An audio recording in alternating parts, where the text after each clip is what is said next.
Welcome to Charleston, South Carolina.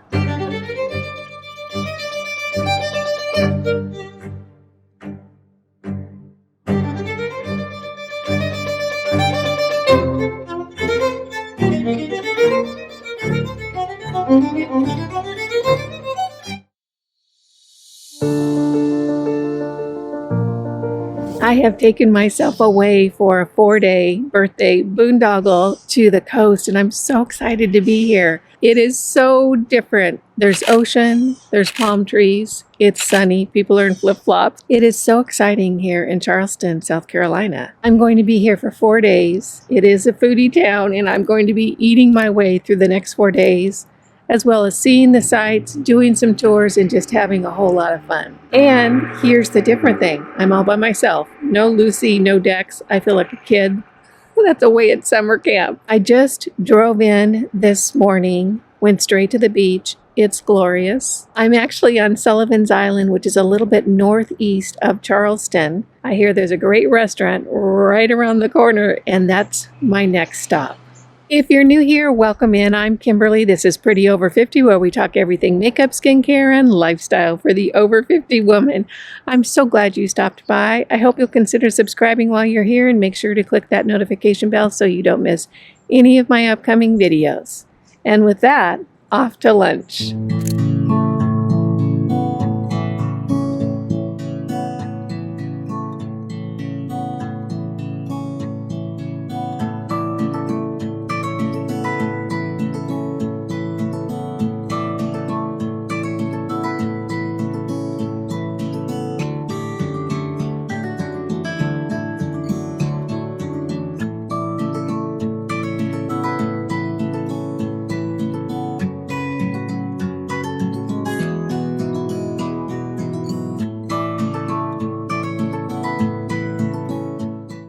I ate lunch at a restaurant called The Obstinate Daughter. Interesting name. Isn't that so very fun and funny name? I'll tell you what, that was one of the best meals I've had, and I can't even remember when. It was delicious. I'm actually in a park right across the street from the restaurant right now, still on Sullivan's Island. I had farro and chicken. Sounds so boring. It was incredible. The flavor was just so delicious with crispy Brussels sprouts and leeks, and oh, it was fabulous. And then for a side, I had the beet salad, which was surrounded by like a cream cheese, horseradish, sour cream mix. Oh my gosh, with pistachios. It was absolutely fantastic. So the Obstinate Daughter on Sullivan's Island, fabulous. I actually have a list of restaurants I want to try while I'm here. This was almost at the top of my list because it gets such incredible reviews. And here's the thing, you guys, it is Monday, right after Thanksgiving. You'd think the place would be empty. No, you need reservations to get in. I was just lucky because I'm a single, so they were able to sit me at just one of their little tables near the bar. Oh, so worth it. If you're ever in the area, make sure you stop by.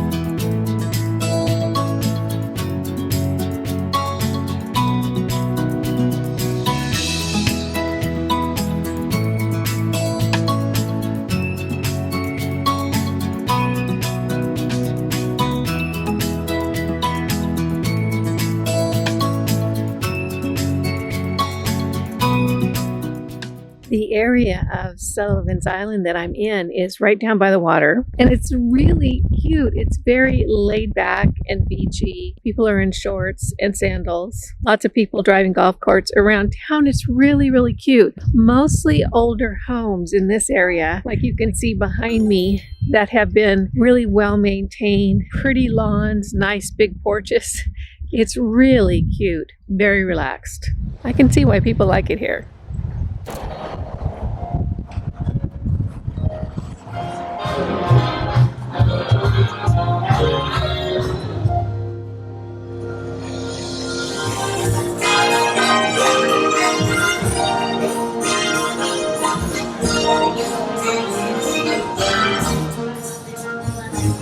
I made it to downtown Charleston. I've never seen anything like this. This is like Santa opened a bar. Isn't this wild? The whole thing is just filled with lights. Well, I guess this is the time to say Merry Christmas.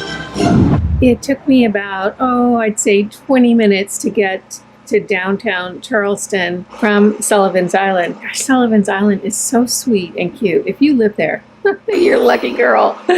I just got into my Airbnb and opened the door, and I thought I'd give you guys a little tour before I throw my stuff around and make a mess of everything. The Airbnb is actually 2 blocks off of King Street, which is like the big street in Charleston. The restaurants and the shopping and that sort of thing. So I should be able to do quite a bit without ever having to get in my car, which I appreciate. I did walk up and down King Street for a little while waiting for my check-in time. Now I'm here. Let's go on in and take a look at the place. This is the upstairs unit, and it looks like this building was originally built as apartments, not so much as houses, because there are exterior staircases that seem to go to different units. So I'm 2 blocks off of King Street in a cute little older home that's been refurbished. So this is the front room, and I'm seeing it along with you guys. I've just barely peeked. Right in here is the kitchen. So there's a full kitchen, and gosh, if you showed up with a whole bunch of people, you could definitely cook breakfast. Oh, and look, a washer and dryer. And then a little eating bar right here. Of course, nice comfy couch, which I'm sure I'll be spending some time on in a few minutes. I'm kind of tired. Into the bedroom. So nice big king bed. And can you hear the fans going? They've got all the fans going to keep it cooler. Gosh, it's warm out there today. Here it is December and people are walking around in their shorts. There's another bed here. If you're traveling with children, that would be nice and convenient. And then let's go take a look at the bathroom. Hi. And here's the bathroom. Tub shower. Nothing fancy in here. Hello again. So this will be my digs for the next 3 nights, right near downtown King Street. I actually already did some shopping. I'll show you guys what I got, probably in the morning. And now I'm going to unload my car.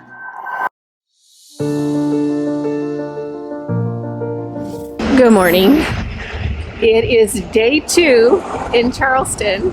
I've had my coffee at the Airbnb and now I am downtown. Of course, that's where my Airbnb is. It's downtown too. And oh my gosh, nice Airbnb, really noisy because it's right downtown. All the delivery trucks, the cars, everything else. It's pretty wild.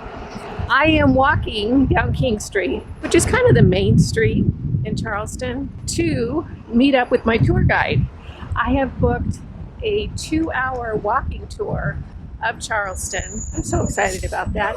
It's so fun to do tours when you go travel because you learn things you would not learn otherwise. So it's going to be a long day of walking. It's a 2-hour walking tour, and I'm walking to where I'm meeting the gal, and it's about 1.5 miles each way. So I'll get 3 miles in. Hang on, I got to cross the street without getting smushed by a car. So I'll get 3 miles in even without the walking tour. I have plans about where I want to go for lunch and dinner. It's all about the food here in Charleston. It really is. This is such a foodie city. There are so many great restaurants. So I know where I think I want to go. I'm just not going to say it yet in case I can't get in or they're closed or whatever. So anyway, I am walking. I will see you when I meet my tour guide.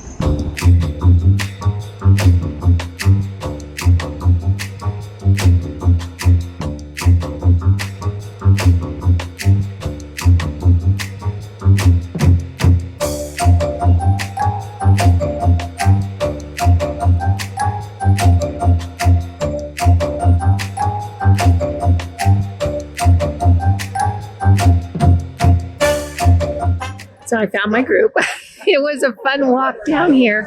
There are so many cool shops and beautiful restaurants and just a glorious walk down King Street. I found my group. We're going to take off on the tour and I'll show you guys the highlights.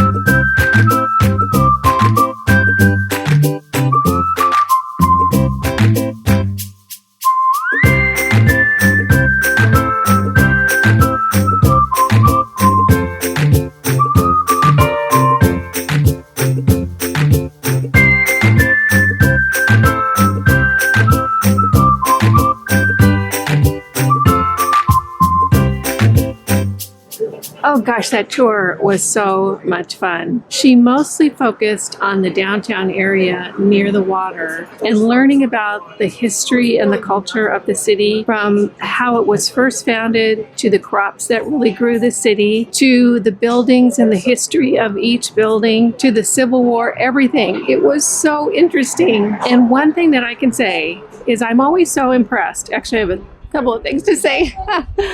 I'm always so impressed with what a photographic memory these tour guides have. They are spouting names and dates, no notes, nothing. They're just going for it. And they're always they're history nerds is what they are. And they love what they're talking about, which makes it really, really fun. We had a great time. I learned a lot. When I look back on all the traveling I've done and think about the tours I've done in different cities, it is so worth it because I have such a greater appreciation and understanding of where I'm visiting. I just love it. So this was a really good one. Now I am back at the other end of town. I walked here. I'm gonna sleep really good tonight at a restaurant called, I'm here at a restaurant called Leon's, which is legendary. I think it's Leon's Oyster Shed. And if you look up best restaurants in Charleston, Leon's is always on the list. I've gotten here early for an early lunch. Doesn't look like it's too crowded right now. I'm so excited about this. It's actually built out in an old auto garage, like a repair shop or something like that. I'll give you guys a shot of it before I go in, and then I will definitely share what I'm having for lunch.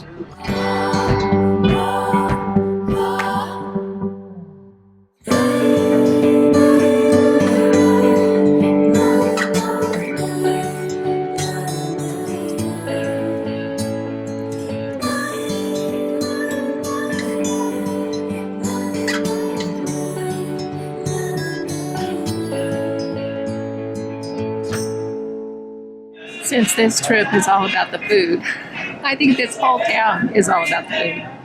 I'm getting a generous lunch. I'm going to start with the fried crispy Brussels sprouts. And then for my main course, I'm getting the 2-piece fried chicken, which I hear is legendary, and the hush puppies with honey butter.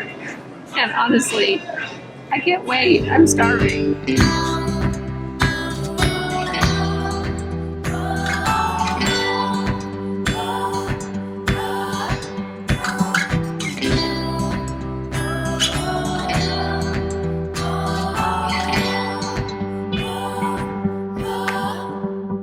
I have been walking around the Airbnb for the last 20 minutes trying to find someplace with good light. This is it. This is as good as the light gets. So we'll just have to muddle through because there's some stuff I want to talk to you guys about. First of all, you might be wondering, Kimberly, what are you doing in Charleston and where's Lucy and where's Dex? That's such a good question. Actually, they're at home because I have discovered the wonders of Rover.com.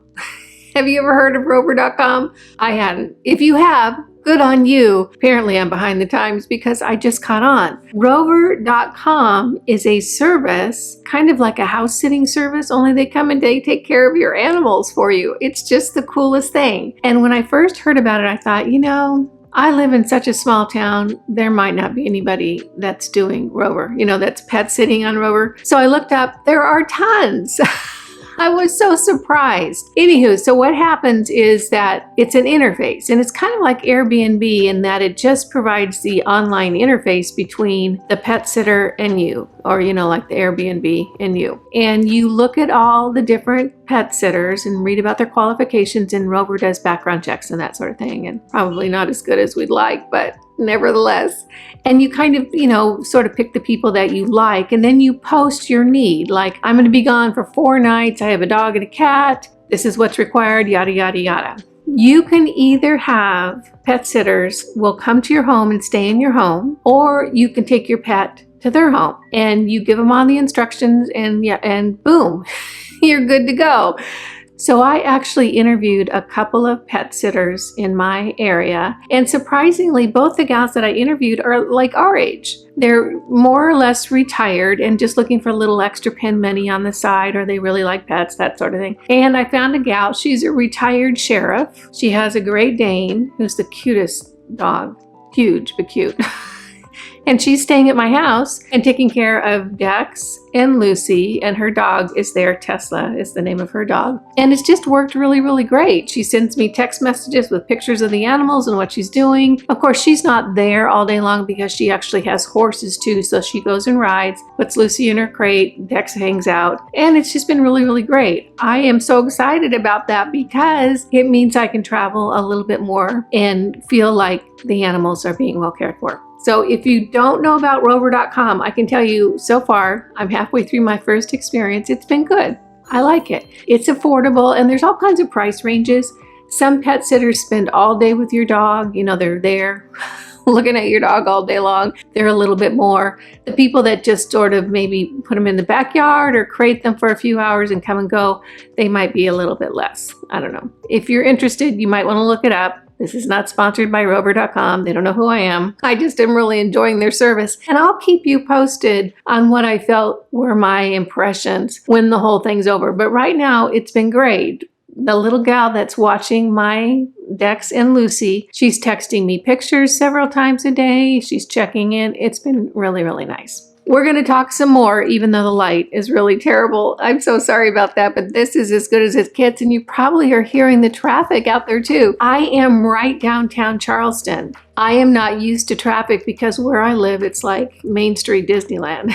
It's so quiet and so peaceful. There's cars going by and trucks going by. It's really wild. It is different. I'm enjoying it because it's a little different. I'm glad I don't live here. What I wanted to talk about next is skincare. And what do I take with me when I travel? The reason I want to bring this up is because what I take with me when I travel has changed. I used to bring my morning skincare, my evening skincare, the whole 9 yards, which is kind of a pain in the butt.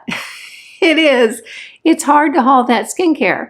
I finally hit the wall on packing up on all that skincare, and I really pared it down to just taking a few items that I use morning and night. The reason I feel comfortable doing that is because I've been doing my skincare very religiously, very rigorously for 3 years now. If I don't do everything just perfectly for morning and evening, if I change it up just a little bit, my skin's not going to suffer. I've got a good foundation and a good base. So if that's you, I just wanted to show you what I brought with me on this trip. And I kind of try to keep it fairly small so that I don't have to worry about packing a lot of stuff. And anything that got packed for my skincare had to work for morning and evening. In other words, I was just looking for something good and nourishing to put on my skin, both in the morning when I wake up and at night before I go to bed, that was just going to keep things nice and moist and hydrated while I'm gone. So let me show you what I brought. First of all, I brought my eye and skin support, and I brought the regular size bottle, but what I'm going to do with this is I'm going to look for a smaller spray bottle and just keep that as my travel one. This is too big in my mind, but this is what I put on right after I wash my face to really cut down on any oxidative stress on my skin. Really love this stuff. I have everything all over here.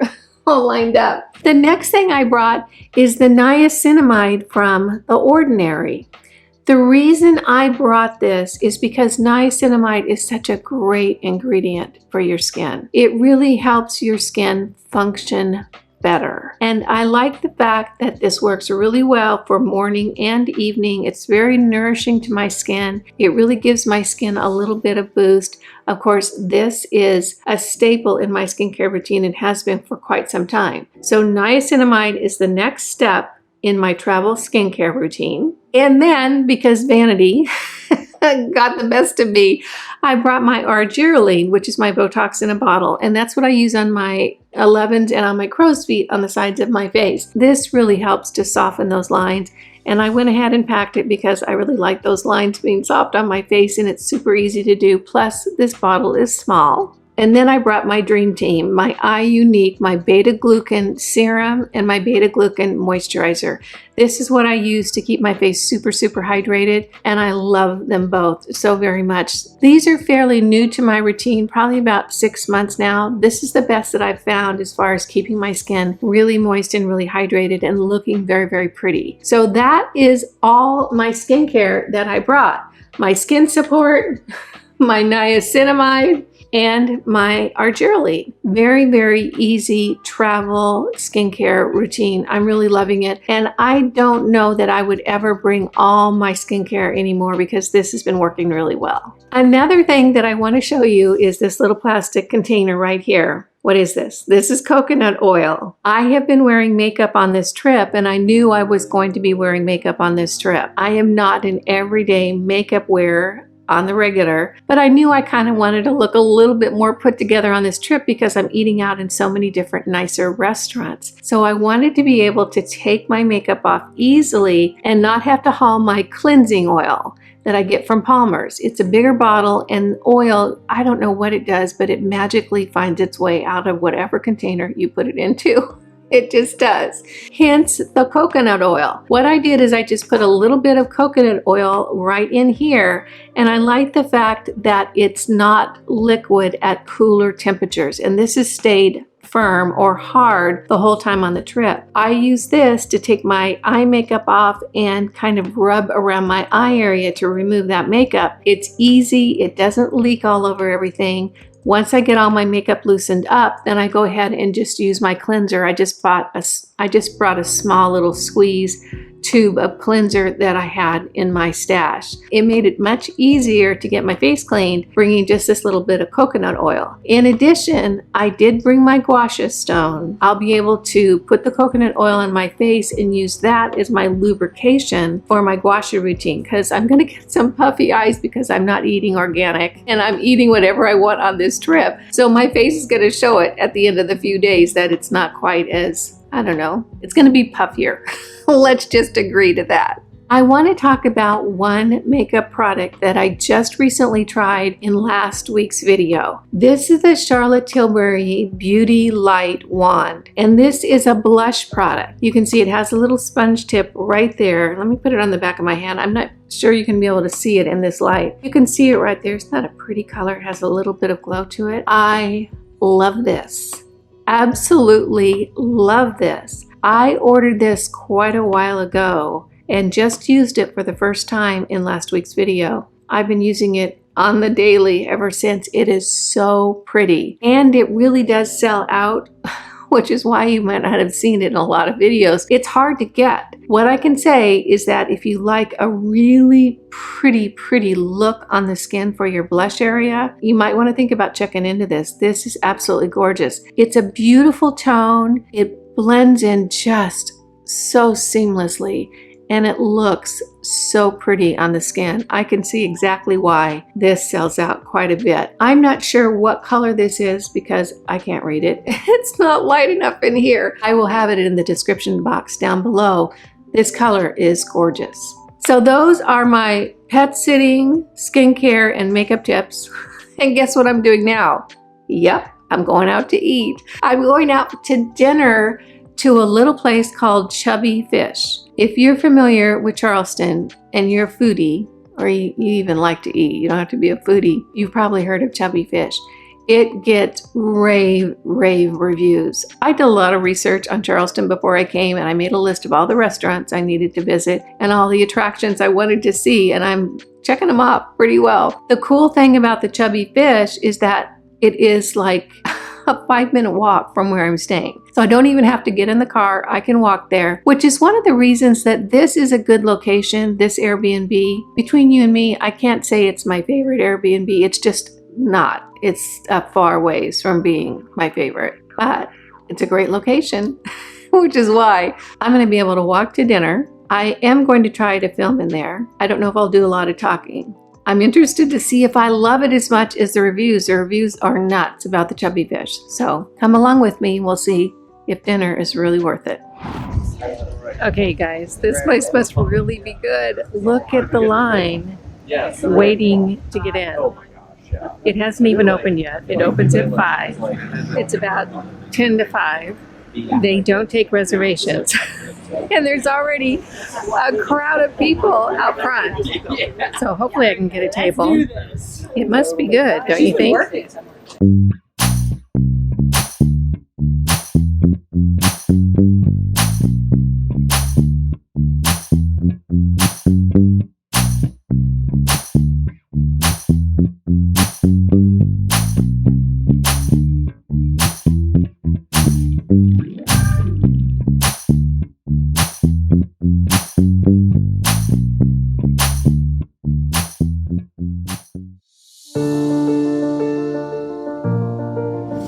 Good morning.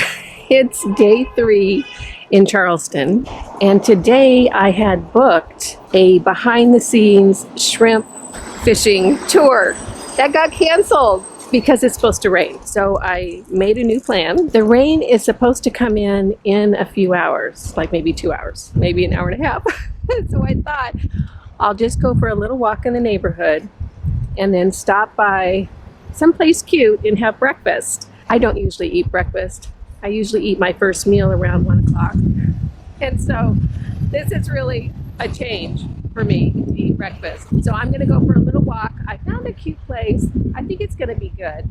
And then once it starts pouring rain, it's only supposed to rain for a few hours. I've got a little adventure planned for this afternoon when the clouds have parted. So I am now walking through a cute little neighborhood in Charleston. There are nothing but older homes down here that have been renovated. It's really quite charming. Off I go. I am wearing my rain jacket just in case it starts pouring before I get back to the Airbnb. So I think I will see you guys at breakfast.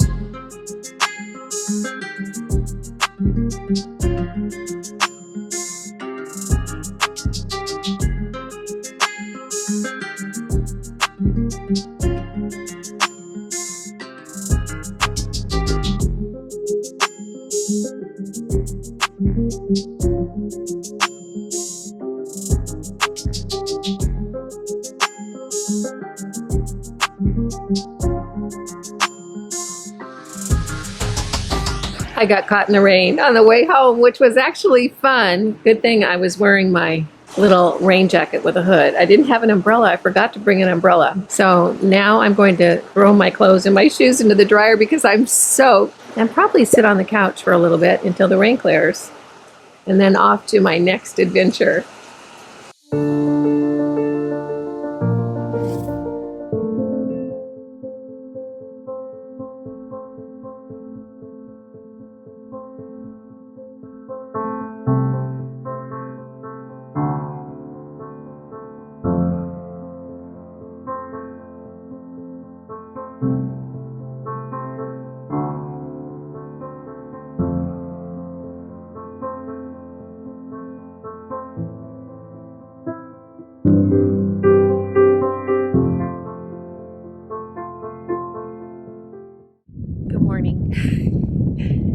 It's my last morning here in Charleston, and I thought I would do a little walk out in nature. I'm actually on the boardwalk at Shem Creek Park, which is on Sullivan's Island, and it's a really cool boardwalk that goes for quite a long ways in a beautiful open area. It's just absolutely gorgeous and a terrific place to see the sunset if you come to Charleston. I have had such a fun time here. It's just been lovely. You know, when I got into town and I parked my car, I didn't get back in it until this morning. Everything I did, I walked. So Charleston is definitely a very walkable city. So beautiful, so historic, just a lot of fun. But I'll tell you what, I'm hungry because this is one of the most foodie cities I have ever been in, truly. There is restaurant after restaurant after restaurant, and they're all fantastic. Great menus, great concepts. I pretty much ate my way through the whole 4 days. I think my favorite meal of the weekend was definitely the Obstinate Daughter, which was the first meal I had here on Sullivan's Island. It was so delicious with just the most unique flavors. Oh my gosh. If that was in my town, I'd be there every week. The walking tour was fabulous, so very worth it. I learned so much about Charleston, and it really put everything into context as far as how the town was built, how the city came to be, and really the history and culture of this area of the South. It was so very worth it. So if you get a chance to do a walking tour here in Charleston, I highly recommend it. I am getting ready to hop back in the car and head on home. You know, I miss my little fur babies. I'm kind of surprised at that. I've only been gone like 3.5 days, but I'll be happy to see my little critters when I get home. I want to thank you so much for joining me on these 4 days in Charleston. It was so fun to be able to share it, and all of the great things there are to do in this lovely city. It means the world to me when you take a few minutes out of your day to spend with me. I appreciate that, and I appreciate you. Again, I'm Kimberly. This is Pretty Over 50, where we talk everything makeup, skincare, and lifestyle for the over 50 woman. So long from Charleston, and I'll see you in the next video. Bye now.